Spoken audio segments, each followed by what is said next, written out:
May you live in interesting times. Oh, shit. I want off this ride. Good morning. Morning! Welcome back to Tentacle Quill. Yeah, and you're deep into NaNoWriMo at this point, or at least a weekend or so. You can do it. You can do it.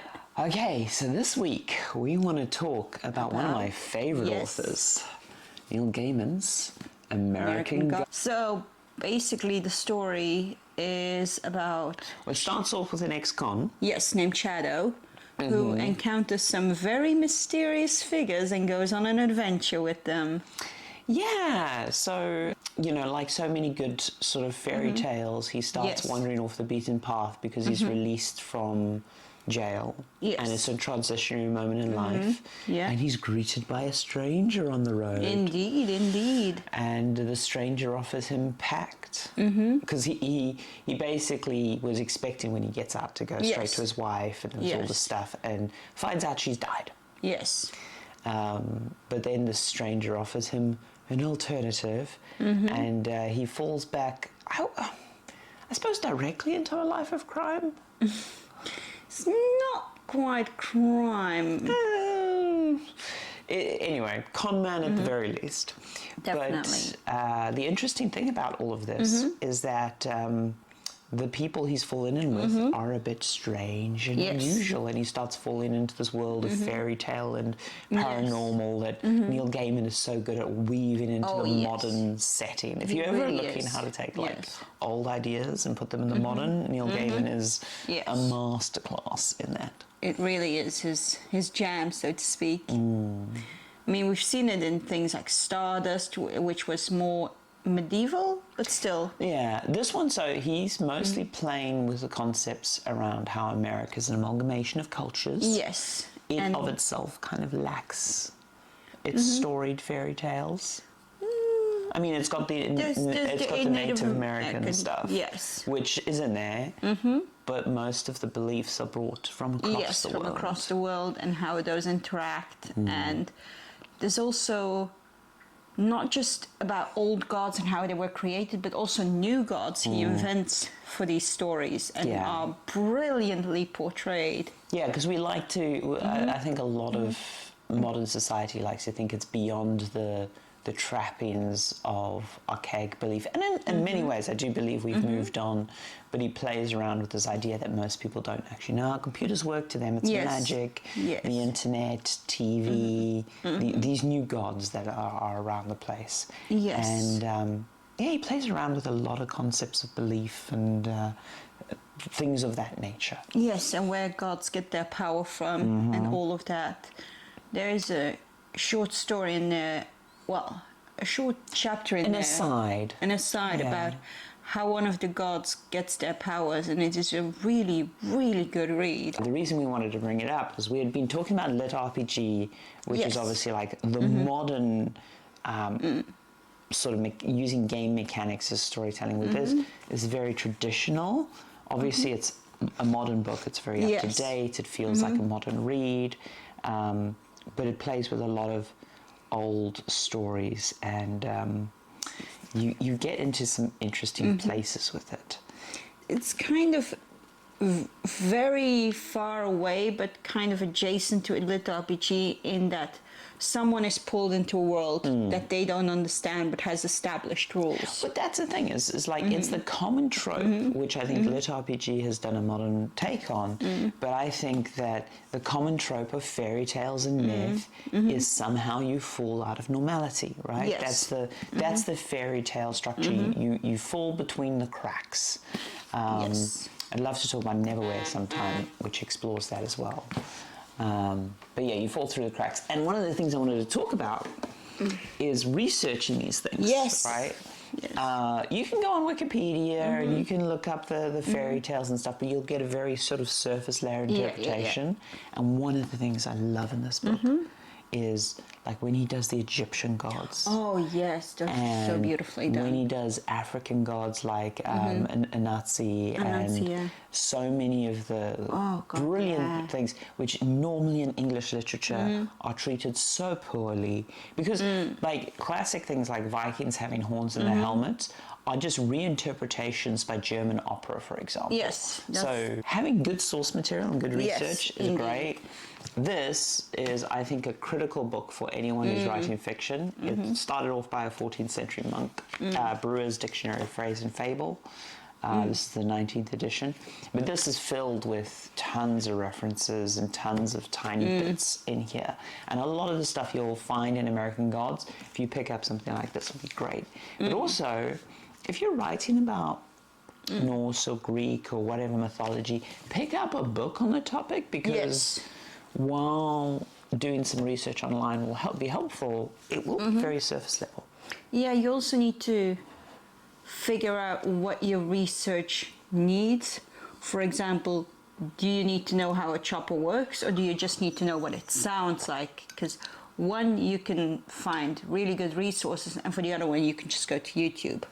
Yeah, I mean, the other thing is there's two modes of research, right? There is research where you're actively writing, you're trying to fill holes. Yes. But I think prior to writing something like American Gods, you kind of got to saturate yourself in the source material, because there's a lot of story ideas that you will only get from the research. Weird things you'll find, like, you know, just side alleys that you can distract yourself in and sort of build up that weird knowledge and make puns about old god names. Indeed, that's also part of it. Like, to pun, you gotta know the rules and then break them, basically. Yeah, 100%. And you know, I discovered brewers while working on a Harry Potter game. This is back in the day. I've hated her for a long time. Anyway, the Brewers is, I discovered she basically ripped a lot of her ideas from Brewers, and when I discovered that, I found out Gaiman had Brewers on his desk. I found out Terry Pratchett, one of my favorite authors, had Brewers on his desk, and I found a lot of other people who I really respect as authors had Brewers on their desks, and that's why it's like my go-to sort of fable reference thing if you're writing anything fictional. And most things mentioned in this book at least get a mention in Brewers. It changes depending on the edition. But yeah, you can have a lot of research into all this stuff. Indeed, that's always the thing of like, when do you stop doing research, and when do you think you have enough knowledge, because you can really fall into a hole with these kinds of things. Yeah, I'm always in research mode. Exactly. I'm always in research mode. You know, like, I think probably outside of video games, the most prolific writing I do is obviously Dungeons and Dragons. Yes. And I'm constantly just trying to dig out new ideas for sessions, and I'm constantly just hunting down.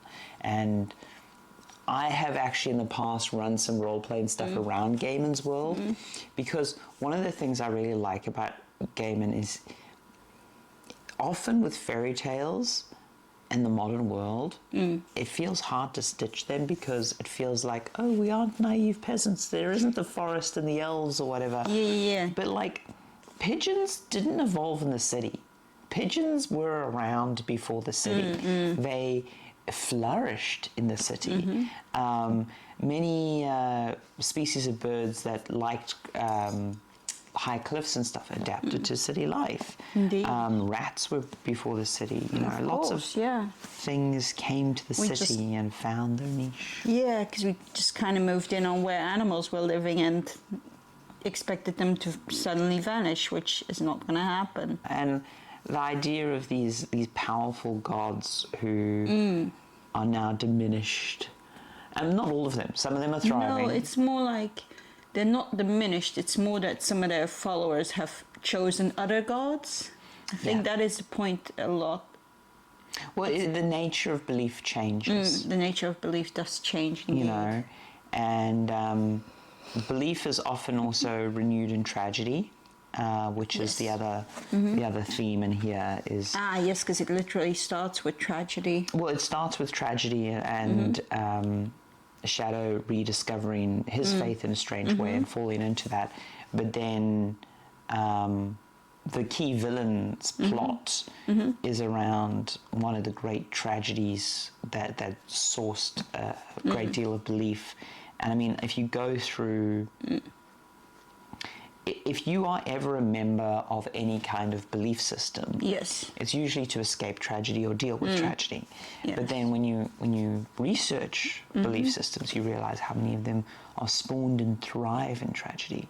Like, I mean, a lot of these gods bring misery in the book. Yes, they really do. You know, and it's It's a bonding thing. yeah, it's interesting. I mean, like, you will make your best friends in tragedy, and like, It's every millennial hates it. May you live in interesting times. Oh, I want off this ride. But it's also kind of something that I keep thinking about when it comes to the movie Midsommar, because it also has a lot of that theme of cultish beliefs and tragedy. If you want to explore this kind of turning of fairy tale to the modern, Yes. short stories. And that's kind of our theme today, taking the old stories and modernizing them and kind of playing with those old themes and those old ideas, which is just a beautiful thing to do. Yeah. Have you ever done it? Which work? Lovecraft. Oh yeah. Oh yes. You're. I don't want to say too much about that one. But yes. That Lovecraft is very well known for having his works played with, even by contemporaries. Yeah, I think what most people think of the Cthulhu mythos is actually just the reinterpretations of the Cthulhu story. Yeah, there's Derleth, there's like other interpretations.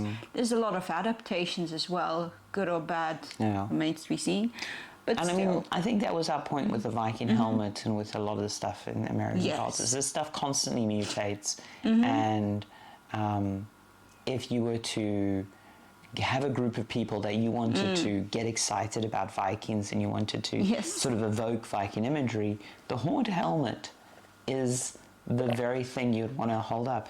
It's this whole, how we started believing in elves in the forest and goblins and how and all changelings. that evolved. Yeah, changelings and modern medical stuff. Like, oh yes, there's so much to be, and sometimes these kind of beliefs are also a way to avoid conflict. There's a lot of soft social evolution we do that is to move society forward, right? Yes. Obviously, you can move society forward by building an aqueduct or doing math or whatever, but often you can move society forward by removing prejudice in some cases, Indeed. but in some cases you could use fairy tales to educate children, Indeed, or you could use beliefs, certain healthy behaviors, but if you frame it in a belief or a ritualistic structure, you can get a community to behave in a way that's much better for them.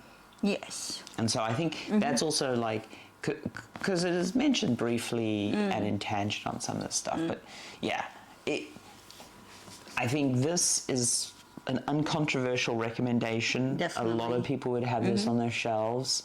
There is an Amazon show. I'll be honest, I didn't get on with it as much. It was really well made, but I think Gaiman has a... He has a way with words. Has a way, yeah. It's hard to adapt. He's had some really good adaptations. But yes, I would strongly recommend picking up American Gods. Yeah, definitely. And also, even if you are writing right now, try playing around with the old stuff. Like, it might have been done before, but it hasn't been done by you.